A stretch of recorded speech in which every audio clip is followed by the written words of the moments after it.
Okay, it is 7 PM on Tuesday, January 21st, 2020. And we're gonna open committees meeting. Roll call, please. Yep. Committee members, Chris Samples, Here. John Talbot, Here. William Luxinger, Here. Dina Simpson. Here. Jen Christensen. Here. Jared Doan, Here. President Rick Worm, Here. Treasurer Brenda Onabany. Here. High Clerk Sandy Mosum here. Public Works Supervisor Brett Fergie, Here. Park Supervisor Nathan Hill. Here. All right.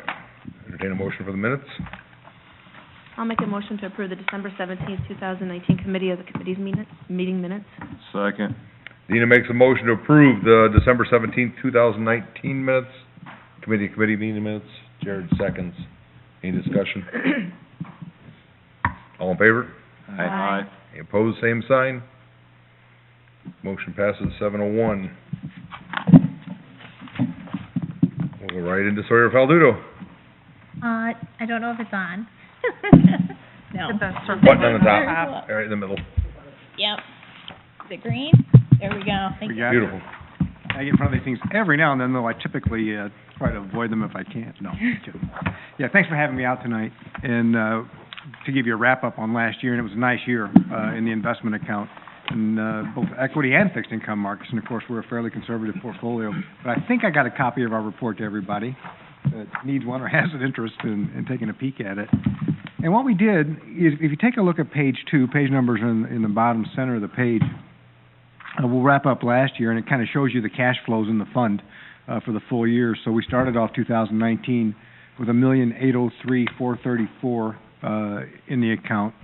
You'll see that $1,009,000 flowed in additions to the portfolio. You had unrealized gain, or the securities appreciated by a little over $57,000. Some realized gains of $3,800. Dividend income, which is on the money market fund, at $1,582,000, and then hard dollar interest income at $56,402.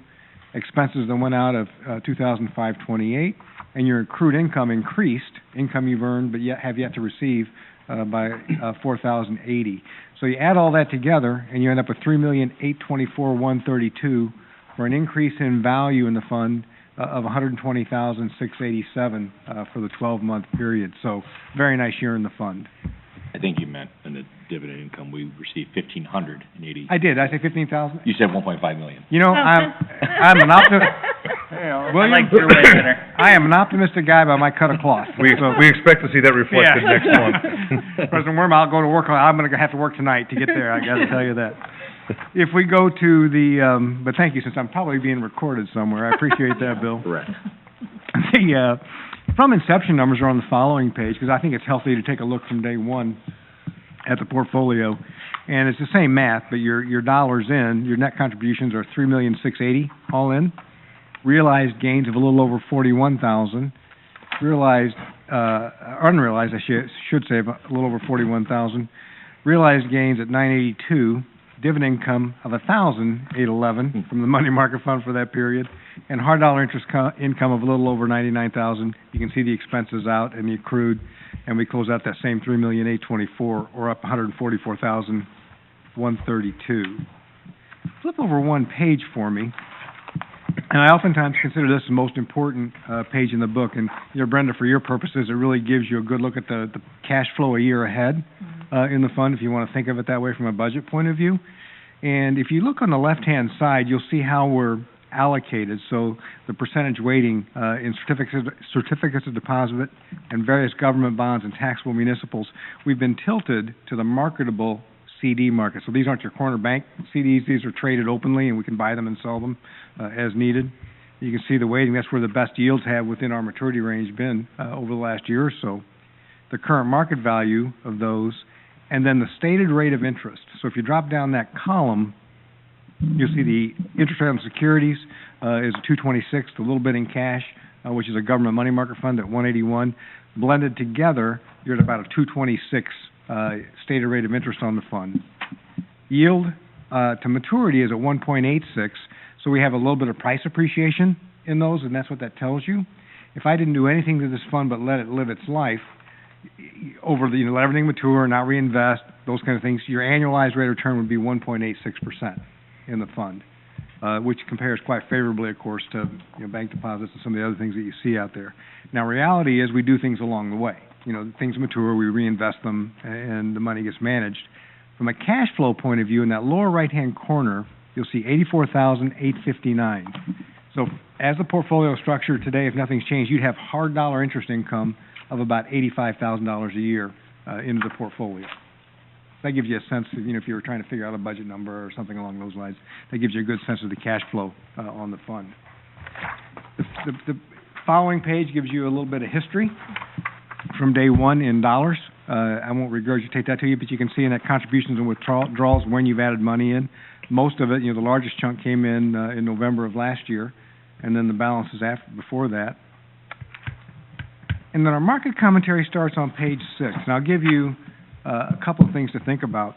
We do talk about the stock market in here. I won't wear you out with that, but it was a terrific year in equities, as most of you know. But what's implied in that, I think, is the direction of our economy in the U.S. going forward. And I'll give you a little bit of a flavor of that. The fundamentals out there remain pretty darn healthy out there in the world. And it's really driven by the U.S. consumer, you and I. We're 2/3 of the economy. Most of us are employed in today's world. Unemployment's at 50-year lows. We're working. And we're finally beginning to see a little bit of wage inflation out there. And sometimes anecdotal evidence is the best, and I've seen a lot of help wanted signs out there, but I think that the most interesting thing I've seen in the last 2 weeks or heard was the fast food industry's having trouble finding management level people. I don't know if you heard this on WBBM or some of the other stories. Taco Bell was advertising management jobs at $100,000 a year. I'm thinking if this money market or money management thing doesn't work out over the long haul, I'll be asking, do you want corn or flour, tortillas, or the wet burrito? But it really is a market where you're beginning to see a little wage inflation.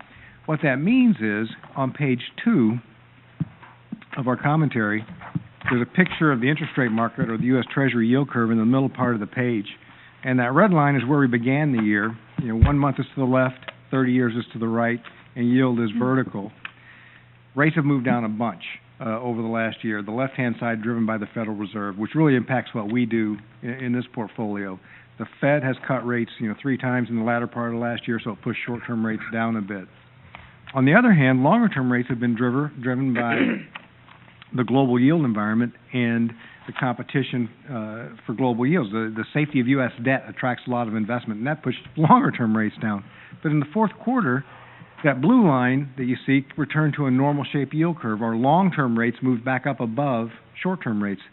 As things mature, because there's been a bit of a steepening of the yield curve in investment lingo, that gives us a chance to get things done. As things mature, you put it together, put it back to work at a little bit better rate, perhaps, than we did before. So I think, if I want to look a bit to the year ahead, or the months ahead, the Fed's been thus far pretty resolute. That they don't anticipate making any rate changes one direction or the other anytime soon. A little bit of steadiness in the rate environment's not so bad. Yields have moved up a bit on longer maturities, which is driven by you and I and the investment environment. I think as we put money to work, we'll have the opportunity to put it to work a little bit farther out within our maturity range. Again, we don't do anything too crazy in here, as you well know, but you'll have a chance to put to work.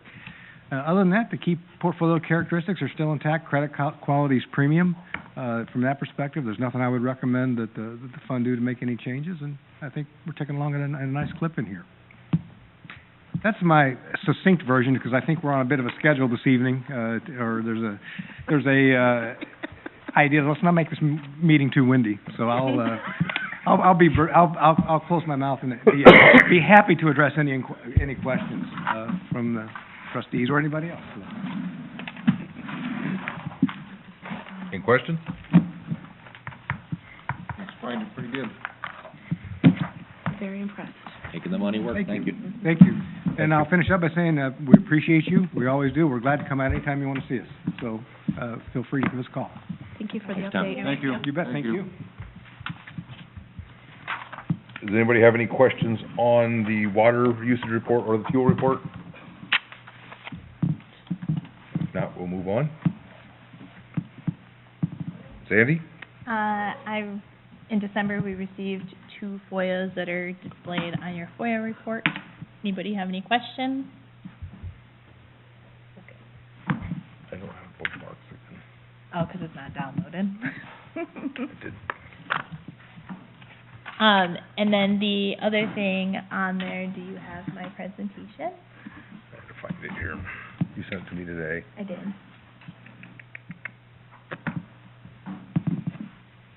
I mentioned it a few weeks ago that I needed you guys to start thinking about what the goal is for Village Hall.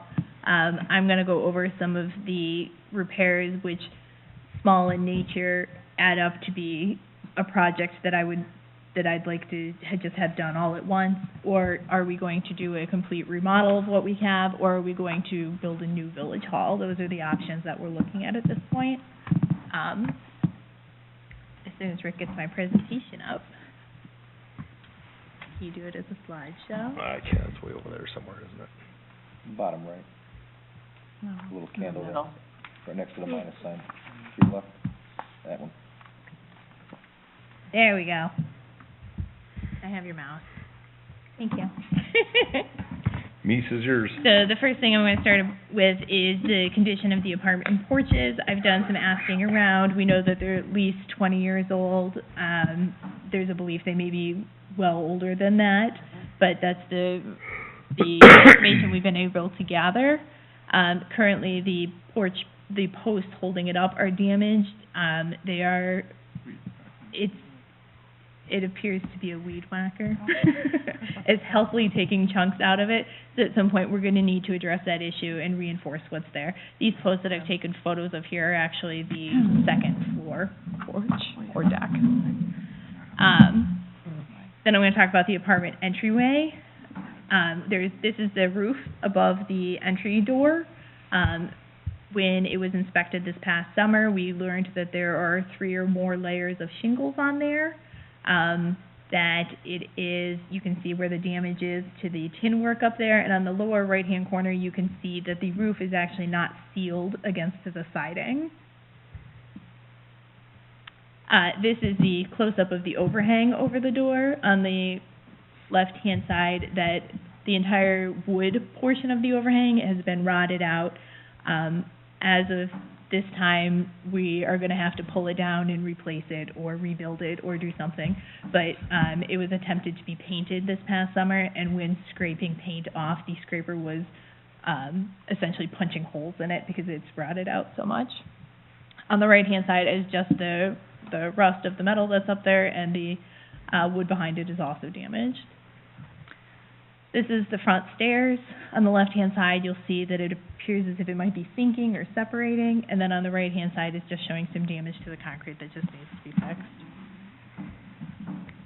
This is a photo of a window well inside one of the apartments that is moisture damage. The tenant went to clean it and was able to stick their hand in there. The problem with the siding being out there is we can't see if there's damage to the brick. And when talking to Weaver about it this afternoon, the siding is not doing any help by holding the moisture against the brick. So at some point, we're going to have to dig into that window well as well. The eaves from last year, those did not get fixed, so that's just a repeating issue that we guys talked about last year. This is the siding on the apartment. As you can see, it's starting to rust out down at the bottom. The siding has been on there, again, we don't have any official records, for more than 40 years is the time frame that we can put that into. We estimate somewhere around the late 70s, maybe early 80s, would be the time frame from when that siding was laid over the brick. This one's a little harder to see. These are the village windows here at Village Hall. On the right-hand side, it's hard to get a photo of, but there's about an inch gap between the window well and the window. I asked Weaver to fill it in with caulk of some sort to seal it, because that's why these windows are so drafty. Unfortunately, he then pointed out that window well is smaller than the window. So on the left-hand photo, it's kind of hard to see, but up at the top of the window, you'll see the board. That's the board right here, because it is smaller than the window. So we can't put any caulk in there because you will be able to see it from the outside. Yeah, but I was going to say, you can see it's a pretty big gap in there. Yeah, and when I had the window guy come out, he flat out said, he goes, your window's fine, the issue is nobody sealed around the windows. And then he's like, and you have an inch gap there. So we just, and if we seal them, then you can't see it, or you'll be able to see it from the outside, so it leads to that issue as well. This is the windows in mine and Brenda's offices. When the windows were replaced this last year, we noticed that the second floor is, for lack of a better term, sinking in the window wells. You can see those are boards laying in there. And the right-hand side is what's upstairs. So when the windows were installed on the second floor, or installed here in our two offices, they never took out the original window. So it is sitting on top of the current window and pushing down and sinking it. So that needs to be fixed or repaired, and I'm concerned about the rest of the structural integrity of that second floor if that's what's happening. The overhang, simple fix again, but it's just something that needs to get done. We need to get that repaired at this point. It's just faded and damaged. It's been there for more than 10 years. Again, not something we could find in time length on.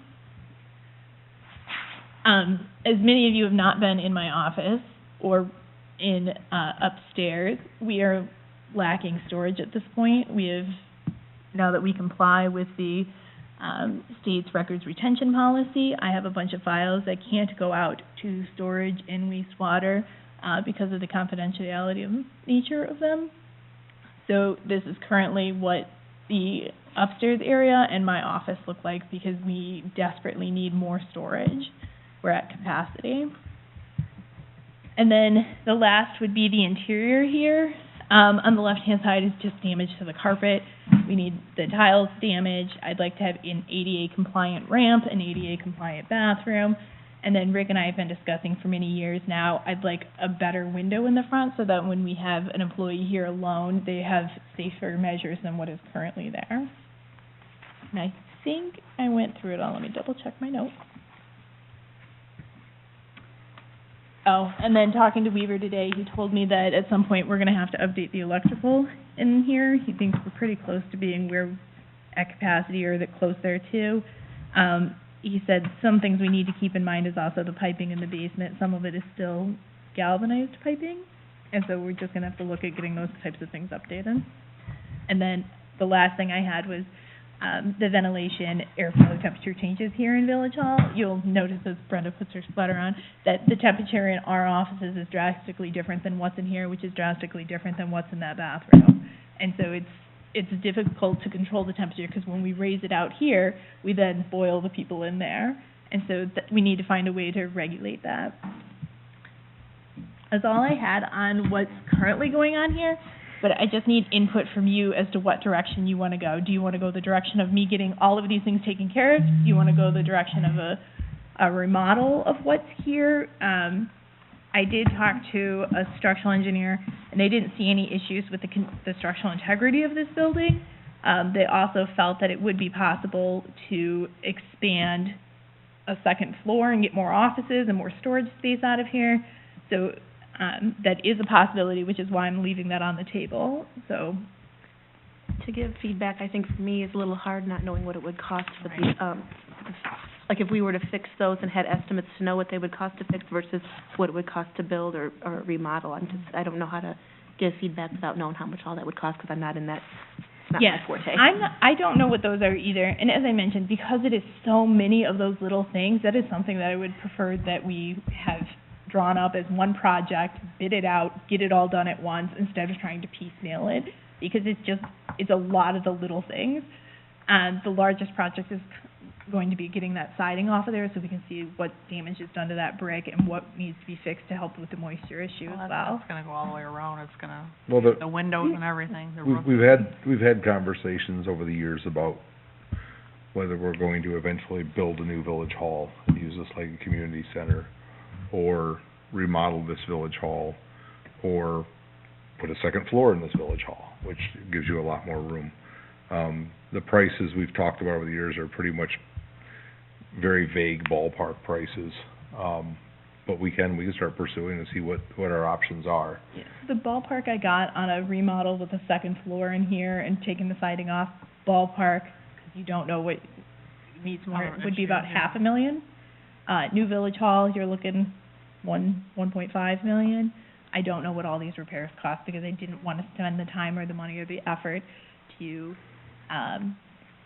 figure out how to line that up, whether to do it as one project or a bunch of little projects, or what projects of that we're doing, which we're not, if that's not a direction that this board is not interested in at all. And there is the option, if, were these two buildings built at the same time, Brenda, did you know? No, this is an addition. Okay, then This was a gym. we'd almost have to, if we wanted to, if we did a second floor and corrected the window issues, where you'd have windows on the second floor and first floor, that whole thing would have to come out. Mm-hmm. And then you'd almost have to steal bricks off the back to fill in the ones on the side, to make them, look right, and then you replace the stuff on the back. The same with the apartments, as soon as we pull that siding off, because we can see in the basement that siding, when it was put on the one, they just went over the window areas, they didn't fill them in, so we'd have to Right. steal the bricks from the back there. If we decided to go that route, but it would give us an idea. So I mean, there's a lot of options out there. Are they connected, What's No. that? No. two buildings? Well, there's a wall connecting them, yeah. Well, A very that thick wall. bathroom. Oh, I'm just wondering, would it be more cost effective to remove the buildings there? No.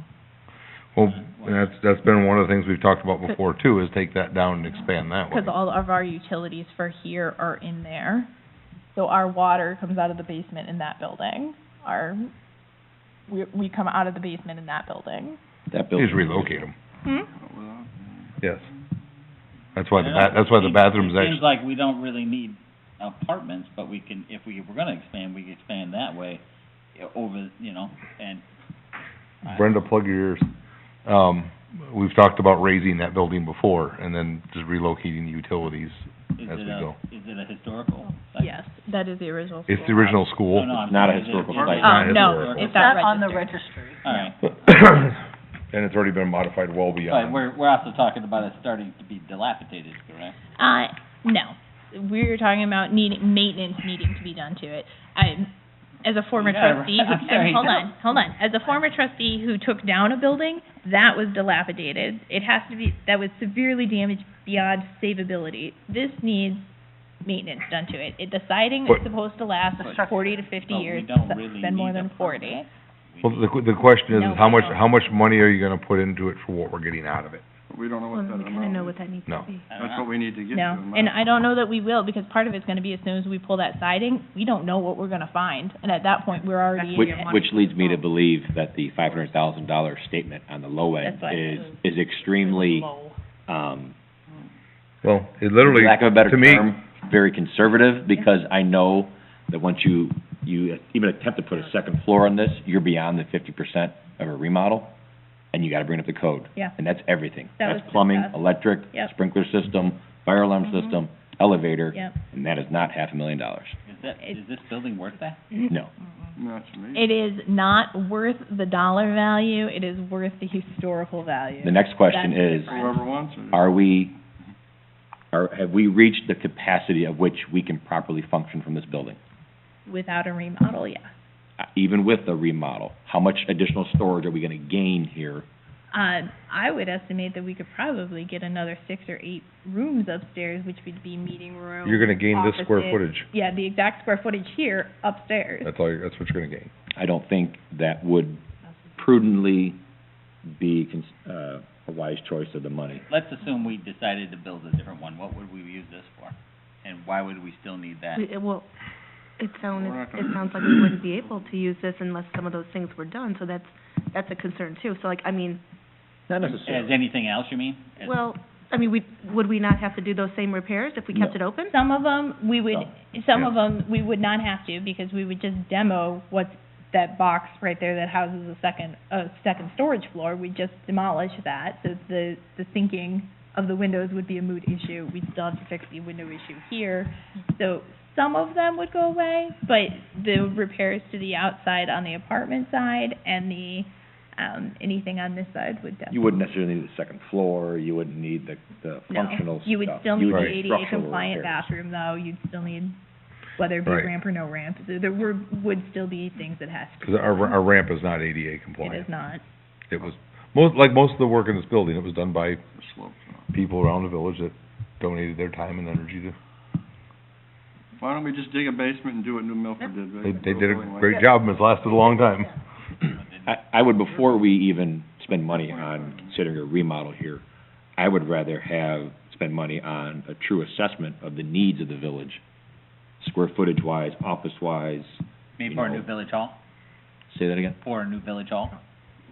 Assessment of the needs to function properly and in the future for a village hall, yes. All right. Yes. You know, That's what- Administratively speaking. yeah, have a consultant interview the employees, interview the staff, what are the needs, wants, desires, what are necessities, what are wants, you know? Why do we let this go so far? I don't know what You so don't have the far money. means. Hmm? I don't know what so far means. Like, Because nobody ever wanted to spend the money or touch it. No, it's a lot of money. It is a lot of money. You're talking $1 million, $2 I million. don't necessarily know I mean, if why that's the fact, I think it's fix more along the the lines of, problem before it it's gets not like bad? red tagged. No, it You know, isn't. there's It's no not that mold, bad. there's nothing structurally that's gonna No, make like, it out of the building now. Brenda and I never noticed the windows till they replaced our windows with the cracks in them, and then we noticed that the second floor is coming down, and then we went upstairs. upstairs Truth be told, you could continue using this Yeah. for years, I'm sure. So, I mean, black mold's harmful to you, can kill you. If it's black mold. Yeah, we don't know what's going on because we can't see it. We can't get to the other side of it without removing the siding. Well, I mean, if you remove the siding and you find out the building's just in poor repair, then you gotta start looking at how much it's gonna cost to fix it, Yeah. how much it's gonna cost to take it down, and how much return are you gonna get off it if you do fix it. Once Well, I we pull need the to get to siding that though, point. we gotta move quickly. Not Like, and that's the necessarily. thing. If, It's brick under there?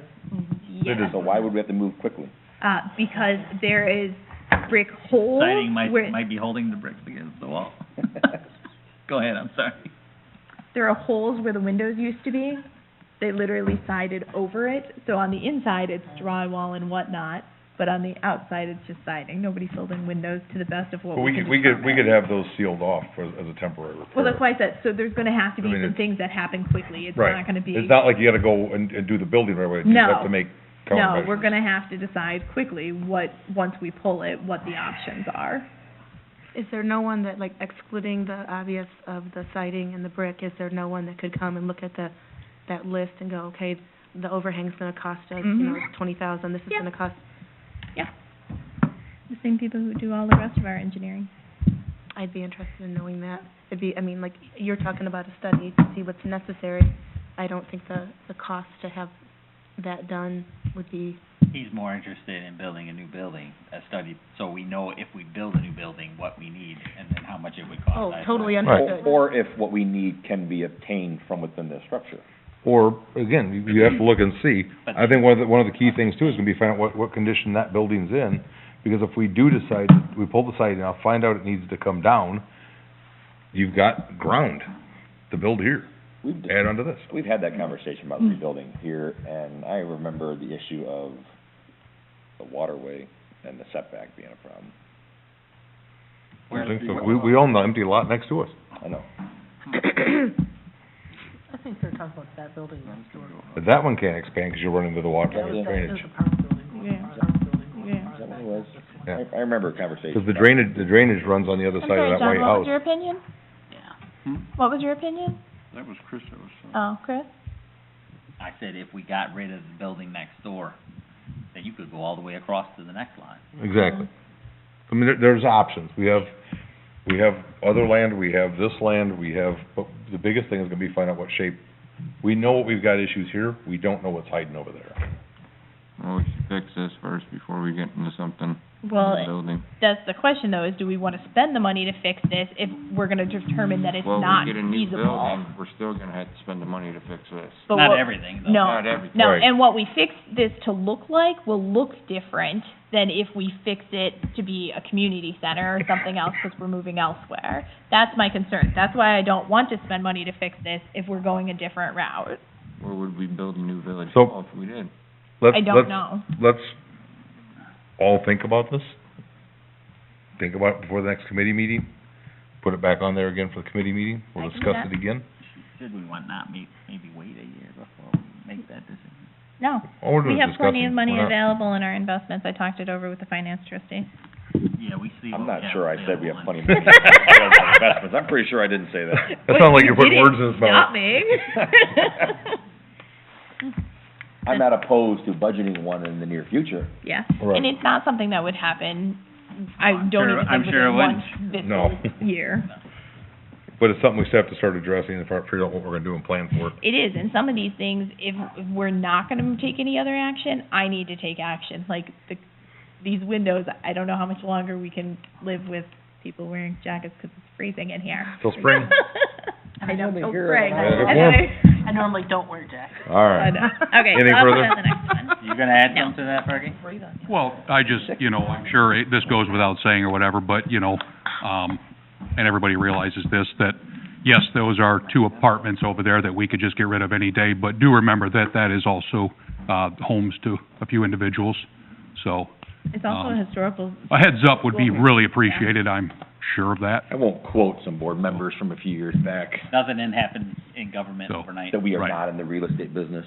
we are not in the real estate That's business. an attorney. That wasn't No, I quoted. quoted that to William when he wanted to. I know that goes without saying, everybody's already thinking that, but No, Well, and my only thing is, Does like, I affect a few still, people. I have a difficult time thinking, like, if we were to proceed and built a new one, the idea of, if they were important enough concerns to bring to the board to fix, I struggle with the idea that we could build a new place and not have to fix some of it. agreed. That makes no sense to me. I'd also like to let everybody know that this village has lost a lot of historical buildings due to lack of maintenance and the lack of care for them.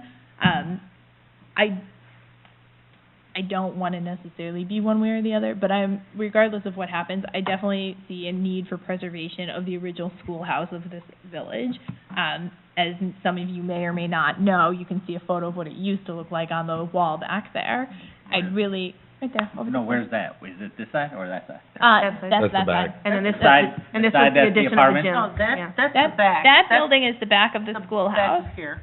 Yeah. Back here. Yeah, the back of, So you'll see the, like, the emergency slide coming out Yeah. of it, that's on the far side, going that way. But it's the apartment. yeah, Yeah. which is the schoolhouse. This is the gym, that's the All schoolhouse. right. Anyway, so I'd like everybody to keep that in mind as well, that regardless of how we move forward, I definitely think there is a strong need to continue to preserve what little history is left in Davis Junction, because we have the ability to do so. I absolutely agree with that, but we also have to have a need and a function after we preserve it, Agreed. not just to preserve a building to let it sit empty. Agreed. Well, Yep. preserving a building that's an apartment that used to be doesn't seem like we're really preserving it. Agreed. We almost have to convert it back in order to preserve it. I would think so. Then we can donate it. Oh, Well, that will, probably what would happen. I got it. The museum. All right, moving on. Brenda, I have nothing. move on to Jen at Community Development Events. All I have is that there's gonna be a meeting on when we're gonna schedule the first, garage sale.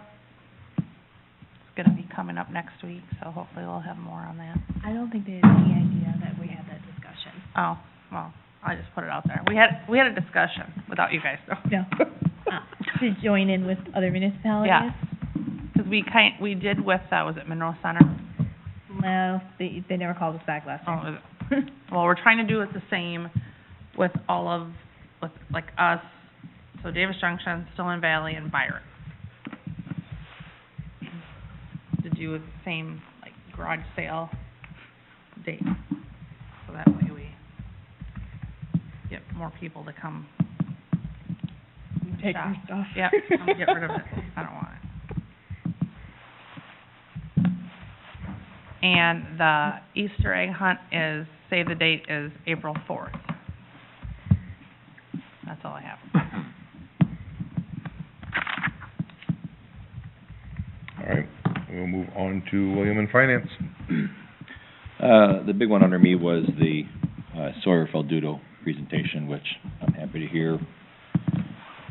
Our investments are making money well beyond what we would have done in the local banks, so, That's a great with the idea. board's consent, we'll continue that process, and whenever funds are available, we'll transfer them over to maximize our return. He's looking at you, Brenda. Yeah. Right, Brenda? Brenda and I, she graciously reminded me, and I will be reaching out to PJ at the school district, about the teacher donations. I'm going to clarify with PJ, and I will be requesting a, roster of teachers to rein in on the donations to make sure that they are going for what the intent of this board and this village, intended for. And that they're going to the teachers in the classrooms as well as the library and the nurses. Yes. So, any questions on that, you guys can see me later. That's it. All right, Jared, ordinance enforcement, Nothing at this time. John and Parks. Nathan, you're up. Thank you, everyone. Earlier this week, we have a guest here, Brittany Collins. John and myself met with her, and she had previously met with PJ and Rick concerning youth sports in the village, specifically the soccer program. And so, I mean, I guess I could have you, basically the gist of our discussion and conversation was, you know, someone coordinating specifically soccer and other Meridian youth sports, or and whether that be the village or some individual. And so I don't know if you want to add anything else to. If you want to speak, though, you do have Yeah. to come and use the microphone. But I guess I'll turn it over to her and have her. But we had a good discussion, and I'm the gist of it was to, you know, have one kind of entity to coordinate youth sports in like for Stillman and Davis Junction and kind of the region and those types of things. So I'll turn it over to you, and you can you can fill in the blanks that I missed. Can you just double check that it's still on in the front? You said the green? Yep. Yes. So like you said, I'm Brittany Collins. Basically, just this past year, I was voted onto the board for soccer, for the youth soccer program. With doing that, a few things have come up with Byron now choosing to kind of pull their own league. Instead of doing a whole group, Byron and Oregon said, we're still doing the league, but you can come with us, but we're the only ones that are going to be basically making the decisions for everybody, instead of Polo, Winnebago, and Stillman having a say. So obviously that kind of stunk, and it kind of got brought up that Stillman or Meridian wasn't being treated because we don't have a park district. That it's all of our sports the youth sports are run by the parents and the volunteers. So coming home, my husband and I talked about it, and even with basketball starting, speaking with Jill Huber, just the registration and how we get the pieces of paper home in the mail or in their kids' folders, which is nice, but also could get lost in translation, or kids that are homeschooled, anything like that. Trying to find a registration that would be easier, or at least like Byron and Rockford have, where you just log on and you have your family profile already set up in a computer system, and then you just find the sport that you want to do and you can sign up that way, instead of sending in the piece of paper and your check for each individual sport. Like I said, I'm on the soccer board. I spoke with the basketball. I know Ken and now Nate is doing the T-ball for this next upcoming season. I know junior tackle and wrestling kind of do their own thing and have their stuff set up. But I was just thinking of, initially it was the park district. And I know, since we don't really have a park district and you guys have the wonderful facilities, that I know that would increase taxes for everybody. And I know right now with the facilities are, you know, taken care of, and obviously the community can use that. So just trying to be able to use all the facilities to the maximum that we can. So it kind of, instead of the park district, it kind of brought down to maybe having like a youth sports coordinator of some sort. So I did speak with PJ Capozzi, my initial meeting, and then we met with Rick to try and get Meridian and obviously Davis Junction, because you have the facilities for the outdoor, for mainly soccer and T-ball. And PJ said all the sports would be welcome to use any of the gyms when they're available, but also like the idea of a possible structure, you know, came up as well that wasn't at a school. So lots of different, you know, perspectives, but mainly just trying to figure out like a sustainable system. A lot of the boards are the parents that their children are in the sports at that time, and what we're kind of seeing as for soccer right now, that some of the parents' kids are getting out of the program, so then it's gonna be a new set coming in, which is good, but also to try and keep what was going so good with that program to stay instead of it getting completely flipped around. So trying to have a coordinator over all of the sports, whatever sports would like to. Like I said, I spoke with most of them, and they were up for a meeting to try to see what needs they would like someone to possibly take over. I know soccer has mentioned, and basketball mentioned, they would love for someone to do registration and almost scheduling to a point. We wouldn't want to kick anyone like off a board. We'd still want to keep those parents involved, but also keeping those parents that want to be involved focusing on coaching instead of all the extra that comes with maybe going along scheduling and reffing. I don't know if that's too far and too much, but at least registration and facility schedules to make sure that that's all taken care of. So focusing on that, just being a liaison between the parents and volunteers. Also facilities, I know with Nate we mentioned, he said to call about a tournament. Hey, can we use your fields here? Oh, what about the ones over the school? Well, you're going to have to call Heather Aldrich over there to confirm with those. So maybe somehow then with the athletic department at Meridian and with you guys, have a coordinator that can deal with that instead of someone calling multiple people. And then possibly, you know, in the future be a revenue generator for clinics or camps over the summer that the high school coaches can help with the youth programs as well, or even some of the players too. So I didn't know, you know, a position, you know, what the, you know, how much they'd be involved with everything. Like I said, I want to get an idea from the other sports, like what they would need and what they would like, and what you guys or what Meridian could provide.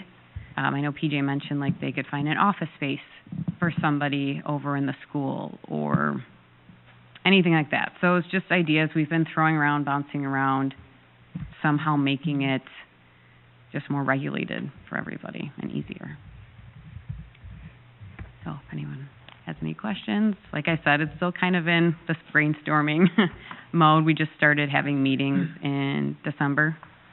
So it's just been 2 months in trying to go through research and things like that. When we met, I thought it was like a phenomenal idea to put this It under is. one, put it under one umbrella, have everybody apply at one spot, have everything organized, and it was great. So, kind of waited way too long to get you involved, but No, that's fine, and I'm happy to continue participating and participating in meetings with Brittany and these other groups, and kind of continue to figure out an avenue and an approach to kind of put that all under one roof and to have one source to, you know, for example, like the baseball. I'm already getting ready for my registrations and creating Google Forms and various things and online pay, and it's you know, it's going to be a task, I think, to manage that. So to have that resource would be good. So I was just wanted to say that I'm going to continue to work with Brittany, PJ, Heather, and any other athletic groups to try to see what we can come up with, and probably come back to you at some point with some ideas for providing that either that point of person, that coordinator person, or how the village could participate in that. So just wanted to, if you have any questions. Having Go ahead. having children that pretty much partake in every single one of the sports in Meridian, with the exception of soccer, knowing those boards and their makeup and dynamic, how are they willing to relinquish control or disband, or? The two, like I said, soccer and basketball, since I've been speaking with Jill and obviously Nate as well, I mean, I don't want to take anything away from the boards and like them making teams or any, you know, they can still be fully involved as much.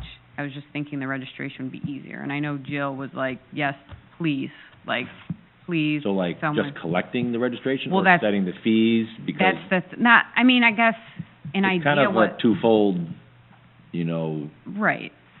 we will determine, the village determines, you know, what type of fees we need to obtain to do uniforms and facility controls and salary and everything else, and then boards implement what they feel they need for either insurance or for, savings, retention, or stuff like that. So I potentially see a conflict there.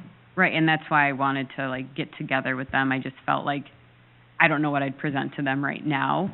I don't want to come to them with something that's, you know, not really going to be going anywhere. But I kept telling them I'd like to set a meeting up with them to see what they would want from someone or what they wouldn't want touched.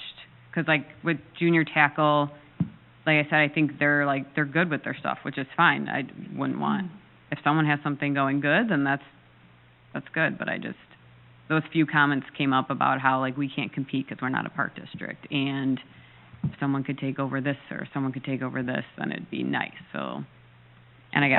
How would we approach registration for, and forgive me if this comes out wrong, but how would we approach registration for people that aren't residents of Davis Junction? Whereas we pay our employees to provide a service to our residents, and now we're gonna provide service well beyond the boundaries of Davis Junction at the same rate. Right, and where it kind of, then Nate and I got to a point where maybe we could somehow mix with Meridian School. I don't know if that is something, like Davis Junction in that, because it's, I mean, I'm thinking of more or less like Monroe Center, Davis Junction, and Stillman. So Agreed. Well, I don't think the school's willing to pony up any money because they're not involved in any of those sports now. I mean, Their kids. yes, but their kids are in it, and like, Financially, they're not. I mean, they're gyms, even though I know the gyms, they waive the fee because it's nonprofit. But I mean, like, they're obviously, the buildings are involved, and like you said with Heather, like, with facilitate, We do you know. our schedules, yeah. the- Like they request and we approve, or we, yeah. Right, so something like that. You know, I don't know. I've talked to Heather briefly about it, and she said that's a great idea, and that's as far as we've gotten as well. So, I like the idea. I'm confused. Right. What exactly are you asking from the village? well, that's the thing. I think there needs to be a coordinator, and I don't know if I'm coming to ask you if, I think putting all the sports on Nate would be a lot, and I don't think that. We don't even run. No, we were talking more or less, he would be our liaison between whatever you guys come up with in the village. Right, well, and the big thing I know is like, 'cause Ken and Nate, they did T-ball, so that's one of the youth sports. Right, So well, we that's don't why run I'm. basketball at all. We have nothing. Well, right, I know, but like with soccer does the fields with you guys. So, and obviously T-ball, I know basketball technically doesn't, you know, the schools are in Stillman and in Monroe. We don't run soccer though, right? We don't run. They use our field. No, I understand. Run, but they have We don't games run and it. practice We run the here. T-ball though, right? I know that. So who But we do Meridian Youth. Meridian Youth Baseball is run by the Village of Davis Right, Junction. that's The what I- soccer, they just use our facilities. It is not run by the Yeah, village. just like Football. not flag football, there's the other. Both flag and tackle. I have their own. They have their own boards. They're not Alright, run by us, alright. but they use our facilities. And that was one of the things we agreed upon, is you're gonna have those personalities that are gonna be the challenge to get them to, you know, they don't have to release their own funds. Right, and what that's, they're talking I about. don't Well, they can want keep to their own step on funds. anyone's toes, to push anyone out, only trying, if, I know Sam and Doug Lockhart on the boards of soccer have mentioned that they came to Ken last year to say, can you do our scheduling? Or, I don't know if they went to the refs portion, but I know something like that, with, which then he was like, that would be a little bit too much on my plate. So I know, and that's, I guess, where I'm coming from, is What you're asking is not new here. We actually, this board discussed, and one of the employees actually presented, and we actually had an employee that was hired to do sports coordinating, okay. all of them. And it was Okay, close enough. He was shifted into that role. Yeah, close enough. true, okay. Brenda. But he was designed to schedule all the sports just within the village. That position didn't, it was supposed to expand to be do all of them. It was supposed to It schedule didn't last real everything. long, It didn't last long. Okay. long at all. And well, so we've been in the district for 6 years now, and my oldest is in first grade, and we have 3 more that are gonna be coming through. So this is new to me. Again, when I mentioned something initially, I said, hey, Jill, has anyone even talked about a park district? And she's like, well, about, you know, way back. So still learning a bunch of things, and just seeing if something has been talked about, if it hasn't, if it, you know, maybe I think it one would thing comes actually out be of a it. great idea, but my opinion, I think, the villages of Stillman and Monroe Center should contribute financially, as well as us, for the salary of that employee. Because we can't put all that on Nate. Right, and that's, Agreed. So we would need somebody, and I don't, that burden shouldn't fall on any current employee. Well, right, and that's, so I mean, I guess, yes, it's weird coming to say you should make up a position, and like you said, it's not just Davis Junction, so coming to you guys, I agree. I mean, I started here, I would say, I mean, PJ led me to Rick, obviously, because of the soccer and the facilities, so, yes, I mean, I'm willing to go back to PJ and talk to him too, what he thinks about any of it, or even speak with Monroe Center, or even Stillman. Can I ask a quick question? So like, you mentioned Doug, and I can't remember who else you mentioned. Sam. Okay, Sam did it Amanda. before. Right. So did they share interest that they just don't want to do it anymore, or? what- No, I just like- know that, like, since, I can't think of Doug's daughter's name right now. Paige? Paige, so now she's in college. Mm-hmm. And so now I know on the weekends he's going to her games, which he is still involved. He wants to be involved very much so. And I know Sam's son, he's in his last year. Obviously, she still has her daughter too. Mhm. Some people have said that there's turnover rate, Mm-hmm. obviously, once their kids are done with the sport. Not that they don't have, Right. they don't want to be No, part of sure. it, but then That's they're the not point. there You're every already weekend doing or. what your child's doing the next journey. Correct. Yeah. So no, Doug wants to be full in on it, even though Paige isn't in the program. So I was just, like I said, just something to maybe ease up where the board or the coaches can focus more on. Well, not to sound, I mean, like, so if there were a position created and there was a person doing the scheduling and getting the, registration and, then, you know, the uniforms and all that other stuff, specifically, what would the board do then? Not this board, but the board of the people on the soccer. I would You ask, have to have a board to have coaches? not necessarily, but I mean, maybe like to pick teams, because I know obviously then picking teams would fall on the person. I mean, that would be, I feel like, really difficult for one person to pick teams for a whole.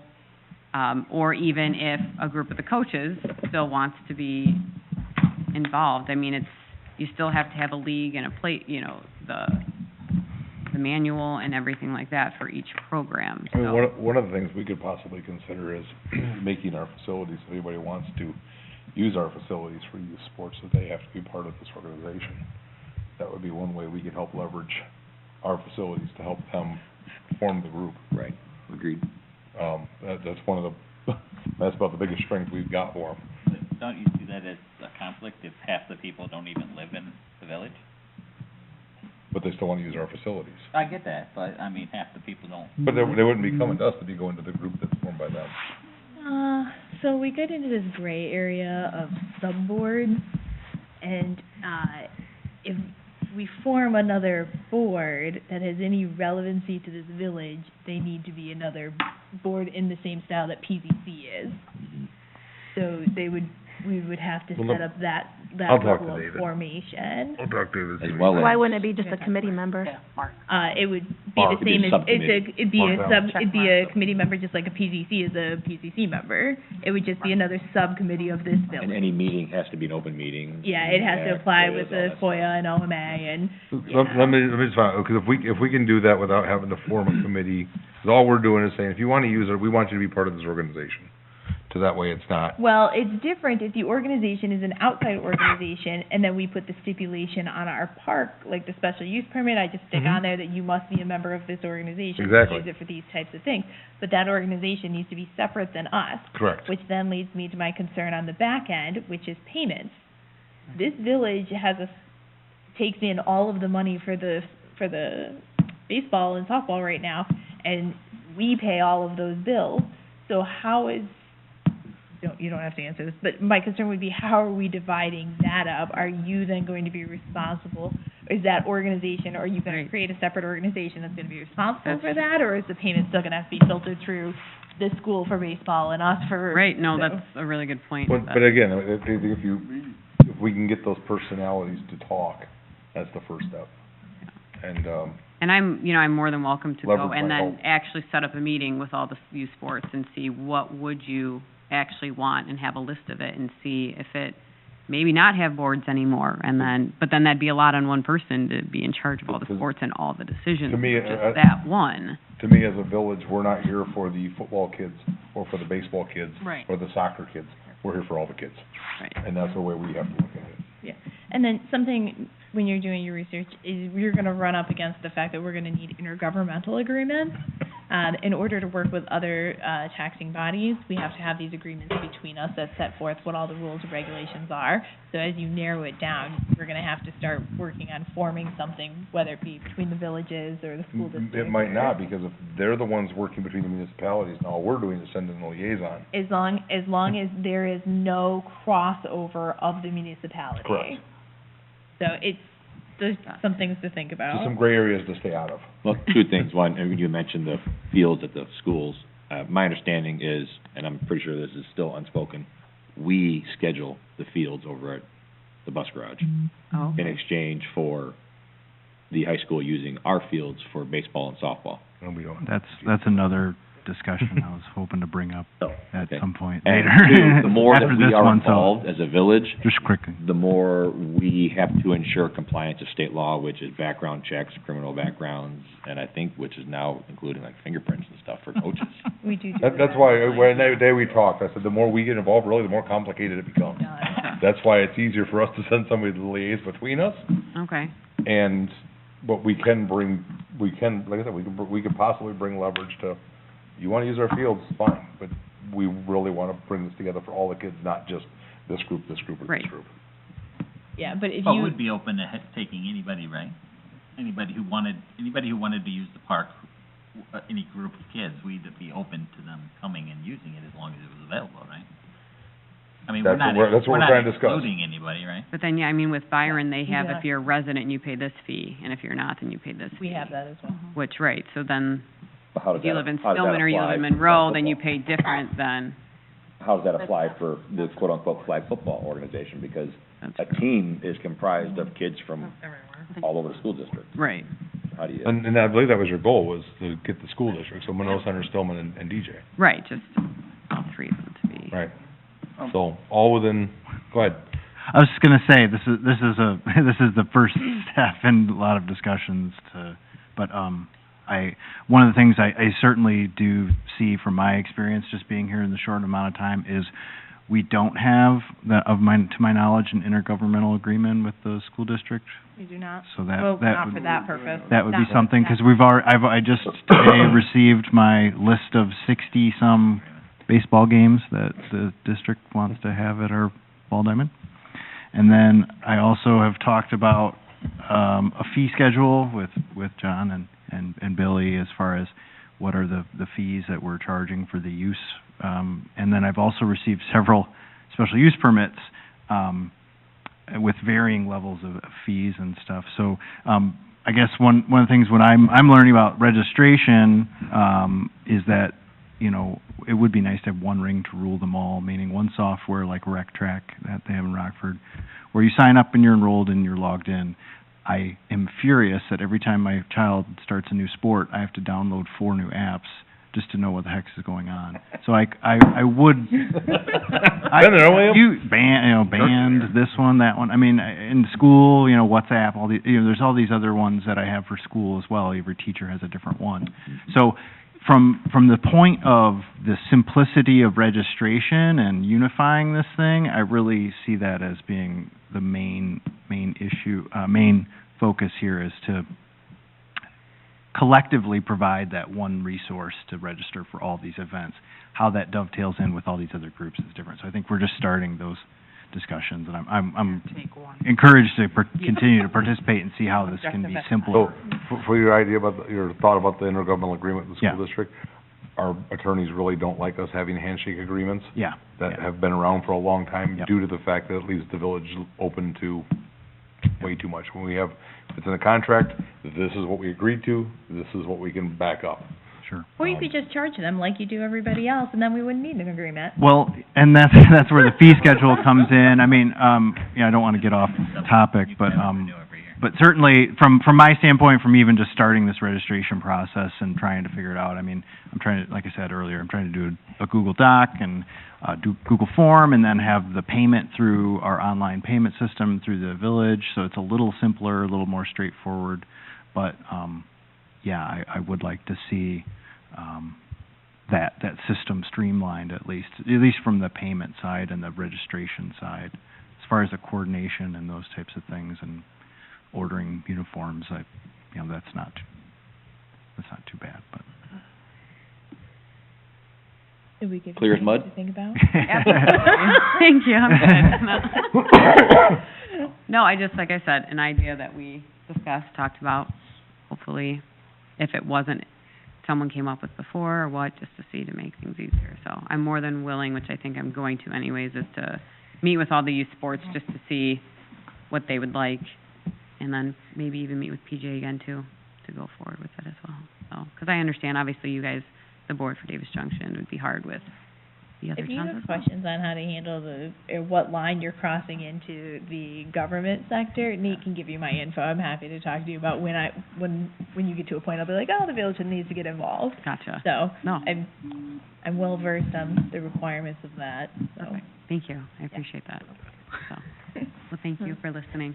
No problem. Thank you. But you guys still working on it? So that, the other thing I just wanted to mention was, because I got that list of dates and not having an IGA with the Meridian and them not paying anything for the use of the fields, my understanding is that the school district does not pay for the rental of any of the fields because they said that we use their fields for our tournaments. But unfortunately, I don't know if our Meridian Youth Baseball or T-ball plays games there. I think they do practices. They though, maybe so I guess it practice might there. be the lowest T-ball one. So it'd be something where, okay, if we use this number of practice, you use our field, call it a wash in the end. But Heather Aldrich mentioned the tournaments, and the tournaments are not our tournaments either. Those are Illinois Gold or other outside groups renting our fields. So my understanding was that, if they want to use the school district's fields, they would go to the school district, and to use our fields, they would come to us for that. So I've talked to John about, go ahead. With the tournaments, and I just know this from direct firsthand knowledge, the school district uses our fields for approximately, 6 or 8 weeks for baseball and softball combined? I have 60-some games for this year. And Guaranteed that one won't happen. the village maybe might use the bus garage or the other school, or the fields once or twice in the summer. And my understanding is it takes a week to prep those fields with labor and our own dollars because the school district does not maintain them. Right. So therefore, we don't use them. Yeah. Unless it's dire need. Sure. And my direction would be that I'm not going to take our staff or Right. resources to do any work on non-village Right. property. So I would. I thought it was the village's policy that, I thought it was the village's policy that, for community relations purposes, we didn't charge the school district. We There is don't. no such written policy. No, I didn't say it was written. I thought it was the That- policy. I thought I that's heard the that in a handshake meeting deal, once or yes. twice. The agreement that I recall was they can use our fields in exchange for server space, and they will maintain our server. We never got. That never, did we? never came to Huh. fruition. All right. And then it's just a faith of good gesture. So are you suggesting that we charge the school district? Suggesting that we should negotiate. I'm sorry, maybe Nate was suggesting that. Well, my current guidance is this fee schedule that you've approved. And it outlines that, for a nonprofit organization, there's a special use permit is $0. But I still am asking everybody to fill it out, so that way I have a documentation as to what they want when. So like any groups like soccer or football or whatever, I'd ask them to do that. And then a for-profit organization or an organization, that's not from the village, would pay $50 for a special use permit. That is required for use of the park over 100 people or any sport or game or 5 people or more. So, the other thing that you guys have is for the pavilion rental, $45 for resident, $70 for non-resident. And then, the only other guidance it has here is, for use of athletic fields, not more than $250 per team, per field, per day. According, looking around, at some going rates, it's, it's up to, not more than 250. So that's a pretty broad range, and I'd like to kind of get it down to a similar fee structure, similar to what we have with resident, non-resident, for-profit, not-for-profit.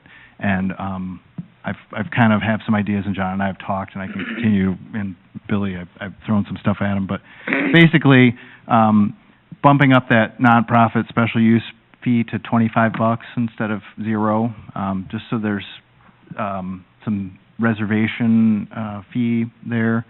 For nonprofits? Yeah. Okay, Or, sorry. yeah, and then, as far as athletic, single diamond use for a per hour rate of $10 an hour per non-resident and $5 an hour per resident. And then a whole day use, $100 for $50 per resident, that'd be per diamond per day. The Byron, I believe, is charging $25 an hour. HCC charges $40 a day plus a $10 setup fee.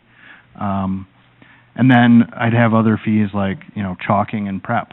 So if a team was just gonna come in and, chalk and do it all themselves, drag the field themselves, fine. But if they want us to prep the fields or whatever, it'd be 20 for non-resident, 10 for resident. And then I have athletic field lining fees as well that I basically calculated how much paint costs, how many dollars per 100 foot we can get out of a gallon of paint, and so that's what I'm basically charged the cost of so a big football field would be $100 for a non-resident and $50 for a resident. And we probably use about it takes about a little over an hour and probably use about $50 worth of paint. So cost us $60, I'm charging $50.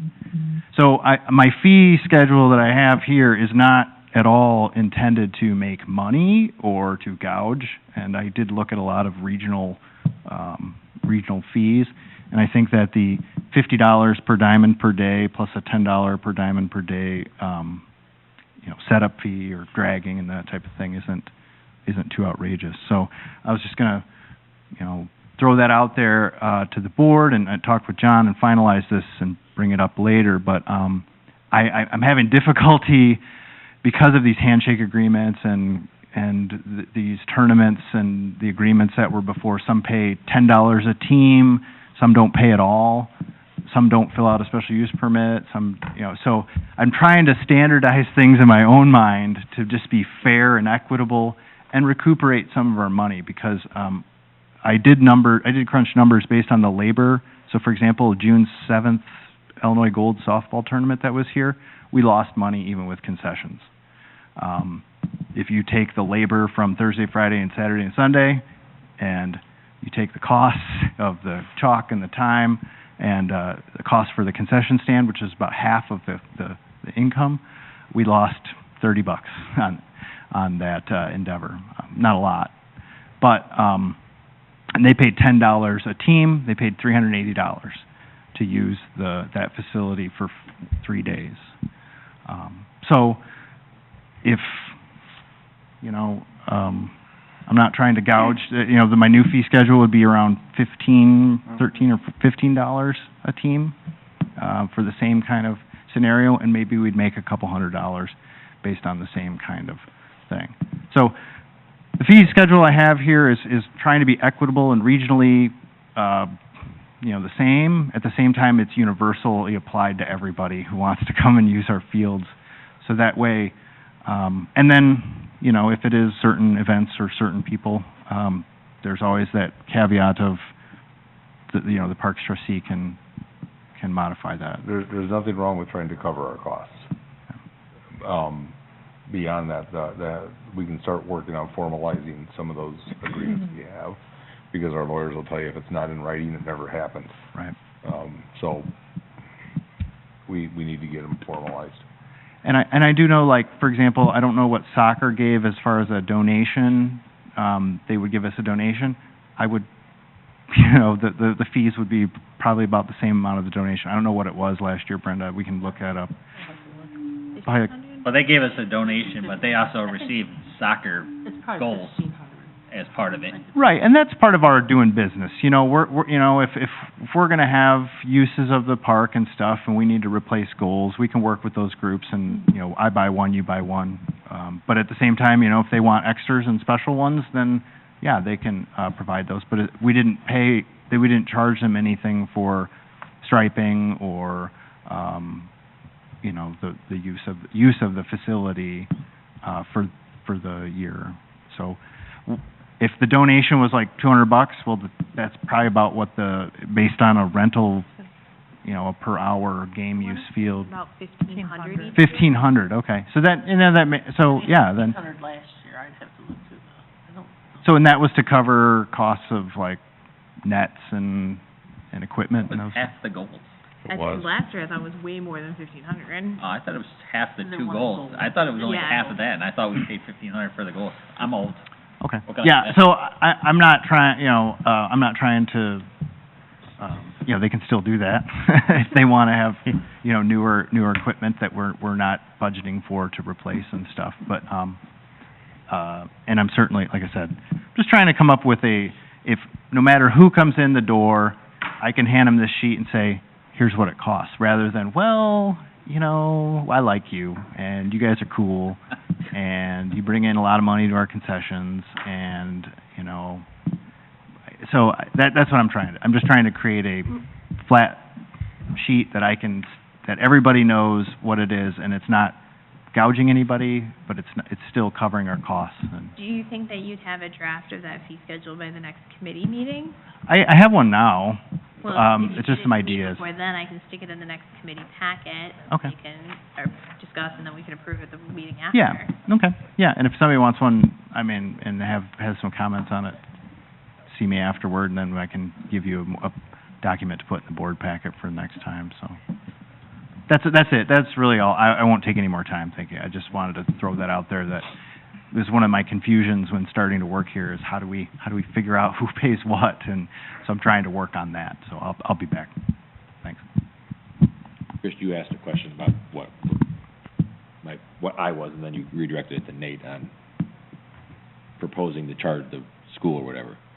Oh, no, that's Well, what was sorry, I didn't what the think it school- was really your recommendation. I'm just gonna say this, the school district is receiving a significant savings by not having labor out daily fixing, dragging, and prepping fields, whereas we have incurred those costs to prep those fields daily Yeah, no. without compensation.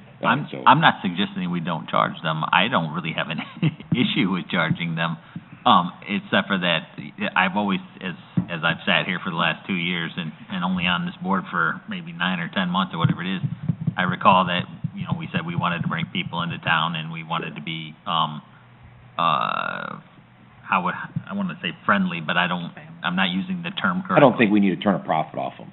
Right. I think we need to right. make sure we're doing our due Right, diligence right. to make sure that we're not losing significant money. Yeah, but, you know, if are we now, so you're suggesting we charge everybody, the nonprofits too, and everybody a set fee, right? All right. I don't, that could take care of your other issue, 'cause they may go somewhere else. No. Soccer's always, soccer and flag or tackle football? Junior tackle. Junior? Is it Flag. flag? And Flag. flag football has always made a donation to the village as a thank you, and because they understand that we incur those costs. Brenda will be able to, maybe tomorrow, give you a better outline as to how much they average. But they've both been very generous in understanding that we spend our time and effort on those fields. We probably spend the most on football, or baseball and It's football. flag, so it's the. No, I meant junior tackle, sorry. Yeah, Yeah, 'cause yeah. that's the whole field by Yeah. itself, and we Yeah. do the whole setup for that, and the watering and all the rest, we probably spend a lot on that. And we have to, Right, and the They school only district, get- for the school district. They only we're get doing 5 games here, I think. but we still have to maintain the lines. I learned through this last year. Apparently, and Nate can correct me, apparently if you lose your lines, you then have to remeasure them, so it's better to just maintain them throughout the year regardless of whether or not there's a game. that. And they're practicing there throughout the year. If I recall, they pay for the paint and everything. Back in the day, they used to paint it. Yeah, no, they may very well, he may still, Well, they Still do used it. He to does do not. everything until that person who did everything became an employee. Okay. And then he just kinda took care I of don't it. know Alright. if they said paint. I thought they did. I don't have an issue charging people as long as, we're not, Fair. yeah, it's fair. Yeah, I Open think, to- I think it Yeah. should be fair. Sure, that's fair. We're not looking to make a profit, just somewhat break even, right? Just Cover charge the costs that to use your facility. we incur. So keep us informed. Anything further? All right. Chris, streets? Yes, me. You guys later? I, Have a good night, Jared. See you later. Is it? 8:16.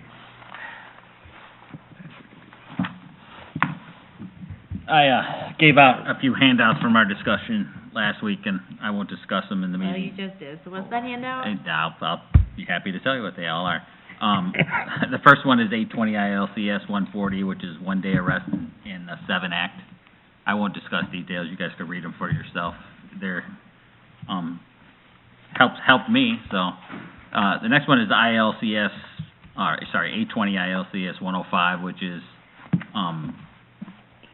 Administrative Code 210-110, which addresses on-call and what they consider on-call. The state of Illinois doesn't say much about it, so I'll let you read that too. There's just one small paragraph in all that mess that applies to it. And it doesn't really tell you what on-call means, but the United States Department of Labor, I have an opinion from them that I added there too that tells you basically, what they consider somebody who's on-call to get paid is, and what they don't, and what the determining factors are. And you could read that too. It's quite illuminating. This is for your own stuff, because I just want to know that before I make decisions, what the law says, and I probably should have abstained from the last vote till I actually knew it and read it. Can I make a comment on that? 'Cause I also did research. Okay, sure, go ahead. So my research determined, and I'll sum this up for you, in reviewing the laws and the opinion from the Department of Labor, that as soon as you put a restriction on the time or space in which they can be from the location, you are then required to pay them on-call time. As soon as you require them to be sober within 30 minutes of the village, you are then required to pay them. The other thing that yep, that's the same one. Sorry. I didn't print my materials before That's coming, you all right. didn't advise me this would be a discussion. I also went and looked and see what other municipalities are paying their snow removals, and we are not alone in the double time. I'm happy to make a list of other municipalities that Thanks, are guys. doing that as well. Thank you. Good night. No. Read it, the opinion letter, this one. Yep. I totally got it totally different than she did. I'll print my materials and share those as well, so the board's Maybe you should read In this our one. policy, I don't believe we would be required to pay on-call time, because we don't restrict people No, from being within a certain distance. no, I mean, what matters, I mean, according to this, and I'm sorry, forgive I'm me. listening, I'm here with These you. my copies that I can make copies? Yes, absolutely. You have to give them back to me, That's though. fine, I'll make copies. As I read it, it says that is, you can restrict people from drinking alcohol or other substances. You can, you have to have them, or you can give them, a time window to answer, and then, as long as we're already providing phones for them, then you're all right. As long as you allow the people on their own time to do what they want, then you're fine. Correct. And Absolutely. it says, the only time it says that you have to pay somebody is if you're restricting what they do. Or where they can go. Right, no, but you're not really, just saying you can't drink alcohol or substance abuse isn't a restriction according to the opinion. I also said, and saying they have to be here within 30, if you, No, when you it- start listing the restrictions is when it starts getting very tricky and Right, particular. right, those 3 restrictions that I mentioned, which are right here, they say those are fine. As long as you're not calling somebody out when you have them on call on a regular, repetitive basis, so, like 5 times a week or 6 times a week, then you would, No, I agree You with can Chris, read but since it's not on the agenda, right, we can discuss it. Right. But let's, since he handed you the material, let's read it. yeah, just See read it what for you yourself. form your opinions. Yeah, All right. It's just I for- have it's materials only to for your- also add to it. To send them for the out. Committee, I'll just stick them in the board packet with everything else. And then I'll also include an additional copy of these for those who prefer electronic. yeah, just read the one and it'll help you out. Will do. All right, so, my next thing is, if everybody's familiar with I wasn't familiar with this resolution, number 0717. Is everybody familiar with that? I am now. I didn't, I actually was reading it thinking, before I went through it to see the signatures on the bottom, I wasn't aware of it, and then I'm like, do we have a problem with that? 'Cause I've never gone to the attorneys without Oh. us having discussed anything. Well, So- I didn't have a problem with it until I asked a question, and then Sandy came back to me and said I needed to get some information that Rick required, which... No, Hold let's on, back up. Hold on, let me tell my story, then you can... Okay. Please I'm just do. saying, I have the email, or not the email, the text, or whatever it happens to be. Oh, it's an And- email, and- 2 days. Right, and you did say that I should ask the Ogle County Sheriff's Department if they would enforce it, right? And then I asked, does Rick have to approve, the president have to approve all requests of the attorneys? In which case, she showed me the policy, sent me the policy. Now, I don't really have, a problem with it being centralized and going through somebody. I don't have an issue with that. What I do have an issue is, when I read this over, it just seems to leave whether or not the actual, question up to Rick, or sorry, not Rick, the president, because it doesn't say Rick, it says the president. And I think in the end, that we should add a paragraph to this that says that in any disputes between the president and a board member, elected or appointed, that it should fall to majority decision of the board on whether or not the question goes forward. So, quick question on that, so I can understand, because what I was thinking when you were talking at first, I was thinking, well, if we followed the process of putting something on the agenda, and if the board voted that that's something that we should do, then he would have to, whoever the president was, right? Right. So let me... That would let's- kind of maybe remedy itself without having to have additional verbiage, maybe. We'll back up for the history on this. The history on this was that the attorneys wanted this in place to save the village money. They had been asking for this for a long time because inevitably we get new board members that get on the board and they want to ask questions that somebody that's been sitting on the board for a while may or may not have the answer to. So before we run off to the attorney and ask questions that we're going to get billed for, we run it by, they had us run it through the president, so then we can ask to see if anybody might have the answer. In this case, you wanted to ban, on the ban in smoking in the park, your statement was that it's Illinois state statute, they have to enforce it. My statement was, before we go and incur legal fees to determine whether or not this is true that they have to enforce it, why don't we call Ogle County to find out if they will enforce it? Because typically with their response time, I think Ogle County does a great job, and they've got bigger things to do than that one complaint in 14 years for smoking. But their response time, by the time they would arrive, if somebody was smoking in the park, it's probably done. Oh, they've probably smoked a pack by the time they come to that in the park. Again, I think our deputies and our county sheriff do a great job. Oh, yeah, But but it's like they're not... I don't think No. smoking in the park is gonna be a high priority on their list. I would just rather reach out to them and say, look, in a real world situation, if we had somebody violating this and somebody called you and said they're smoking in the park and it's banned, If they had readily available resources, No, I think they would. hold on, it really Yeah, I is agree. irrelevant, The trip is- because I don't really, I don't, expect the Ogle County Sheriff's Department to come out and enforce it. I just want it not to have to be, of course, addressing our clerk's concerns that we don't want our younger members of our village staff to have to enforce it. If on the signs it says that it's enforced by the agency that can enforce it, then it takes the onus off of the village. And if it's a state law as opposed to, an ordinance, then the agency that's responsible has to enforce it. And in this case, it isn't the Ogle County Sheriff's Department. Within the state statute, it tells you who has to enforce it. Let me read to you. all right, 'cause your suggestion was that it was the sheriff's department would have to enforce it, and I asked you, but would they? Do they have the time to do it when they've got other things to do? It's actually the state police. It is the state police. They're one of the agencies, but basically the statute says, and I gave you my copy, well, maybe I didn't. The statute says that enforcement is by the Illinois State Police. Okay. See, I don't But have- by through all government agreements, just like Hold on. state highways, the sheriff will enforce state statute on state-owned property and roadways. Then that's fine, that they can call whoever they want to call, right? And they can call the sheriff's department, designated designation of other non-smoking, oh, sorry, that's not the enforcement.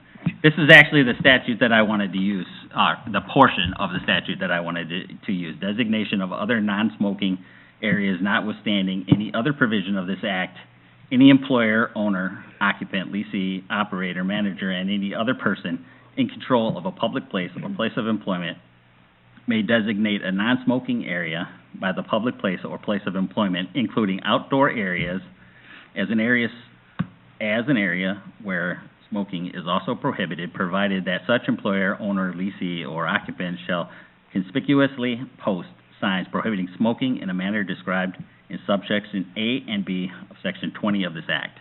So basically, we can use the state statute to put up signs to ban smoking in outdoor areas.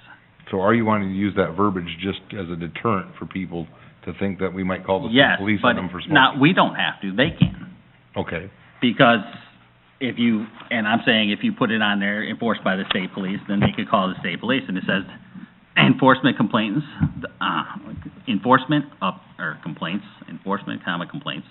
the department, state certified local public health departments, and local Department of Natural Resources and Department of State Police law enforcement agencies shall enforce the provisions of this act through the issuance of citations and may assess civil penalties pursuant to section 45 of this act. So basically, this allows us to ban smoking in portions of the park that we would prefer people not to smoke without having the onus on our employees to say don't. Because if somebody has a complaint, they can call the state police, or you're saying, William, that the sheriff's department will also enforce it. So they can call the state police or the sheriff's department or the health department or whoever they want to come out and enforce it. I don't expect that anybody's gonna make the call. So let me clarify this. After dealing with this for way too much of my own time, you're telling me that all you want is the determination as to whether or not we can place on the sign that we should be able, or that if there's an issue, they can call these two agencies? No, My understanding is you're No. looking at using it as a deterrent, because it would be the state police and not us they're gonna call. So the deterrent, though, would be by, on the sign, it's saying that you are in violation of blah, blah, blah, enforced by whatever agency you just determined, Illinois correct? State Police, but that's not what, that can be put on the sign. My question was for the attorney. Yeah, no, that's what I was asking. Okay, That's go what ahead. you were No, saying. let him finish. Your question for the attorney was. Yeah, my question for the attorney was, is my interpretation of the act valid? And can we use it in said manner? That's all I wanted from the local attorney, who I thought was Okay, paper. so my understanding, again, so I misunderstood what you were asking. Me too. I'm glad. I thought you were That's what I asking, would ask. I thought you were asking if, because the state statute says they have to enforce it, do they have to? If that interpretation, by all means, contact him and find out if his interpretation is correct. Yeah, agreed. That's not what you said No, to no. me. No, that wasn't what I got at all. Well, at the topic of your conversation here is the resolution of 07-17, the policy, or the resolution about communicating with the village attorney. Whether you know this or not, I don't know. The board as a whole is eligible to retain our own attorney, and the village president is able to retain his own attorney. So, So I can retain my own attorney to... no, the the board, board as a the whole. board, The trustees. All the right. trustees can have our own, which I'm not opposed to, All right, because it doesn't cost us anything unless we utilize the service. all right. So if this is becoming a problem that we can't get answers from the single village attorney, I'm not opposed to retaining one for the trustees. No, I was just opposed to the final arbitration being the village president, not Rick, whoever the village president is. We don't know who the next village president will Sure. be. We don't know how long Rick will serve. Now, keep in mind, this is a resolution.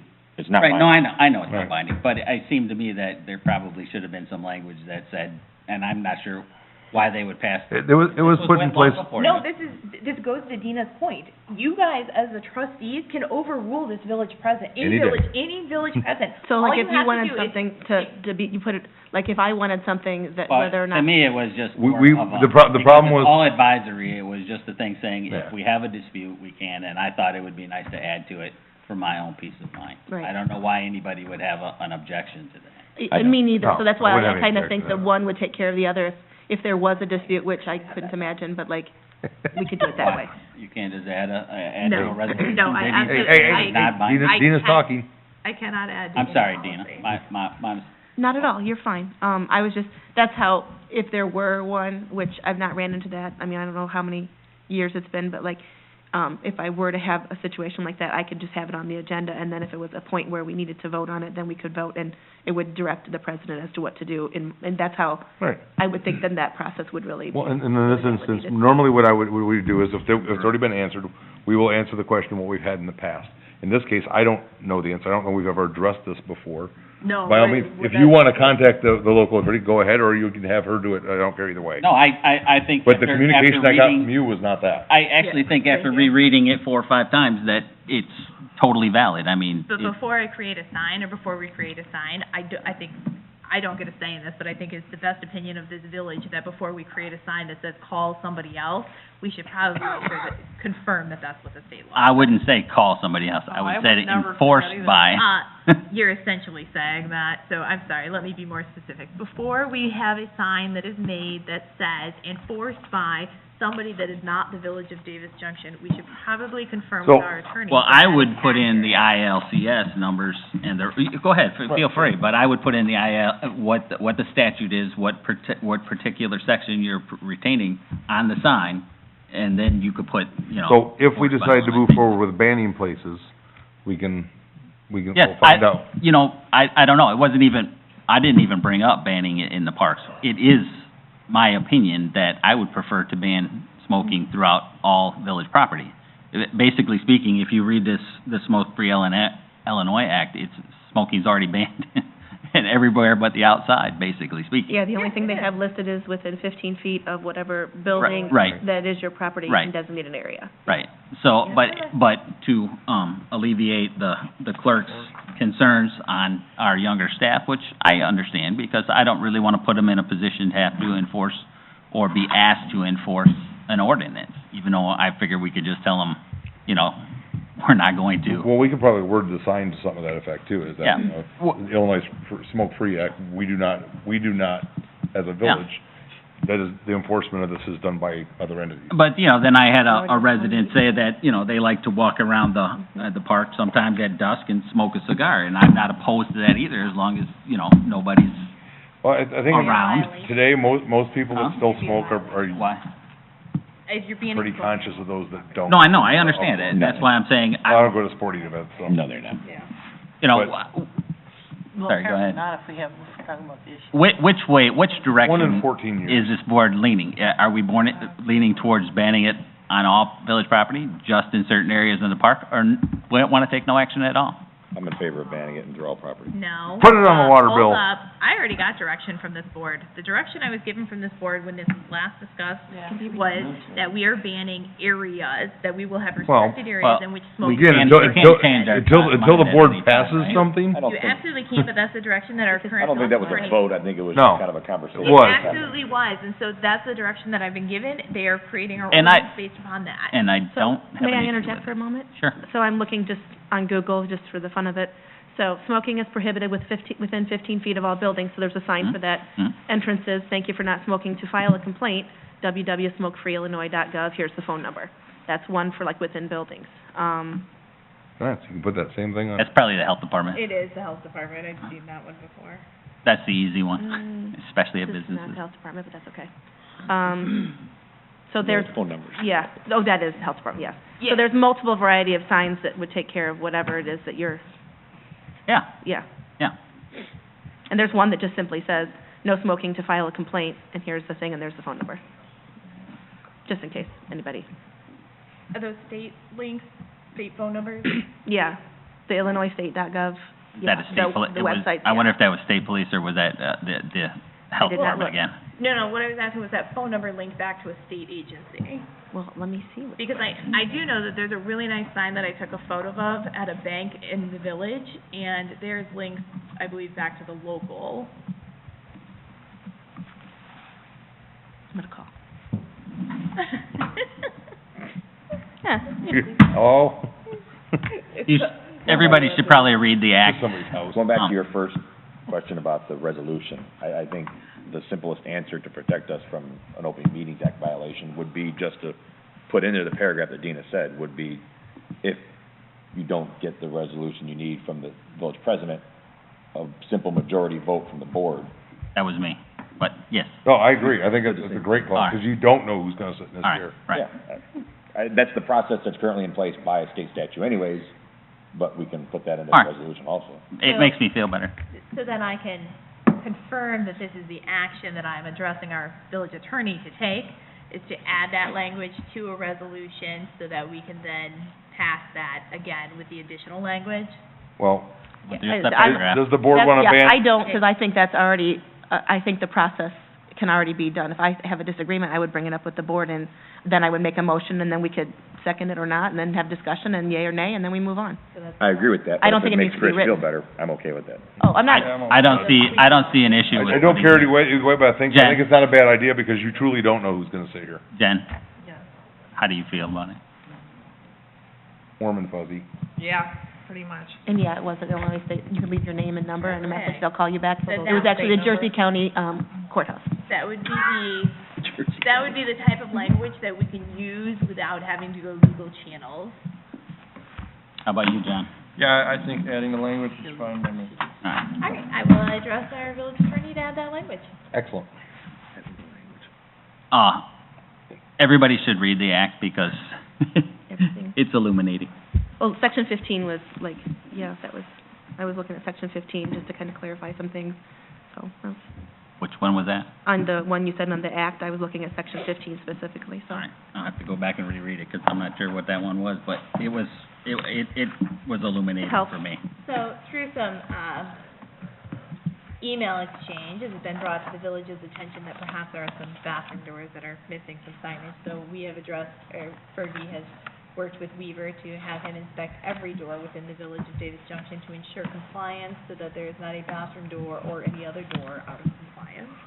So that will be being done over the next few weeks. That's true, I brought that up, the statute specifically states that all public bathrooms will have a sign on it. It actually says that all doors, because any door, should have it within village property, It does. but it actually, So we're taking care of that now. thank you, I appreciate that. I've got a I sample would of the hate sign, to us too. to get a $250 fine. I have a sample of the sign too, if you'd like to see it. Nah, so- Anything further, Chris? no, that's it. All right. Dina, utilities? Nothing tonight. Anybody have anything on unfinished business? We had a meeting on the sidewalks, and so we do have a first rough draft being tossed among, me, Fergie and Kyle, so we will come up with something and hopefully have something in the next couple months. Awesome. Okay. Public? No public.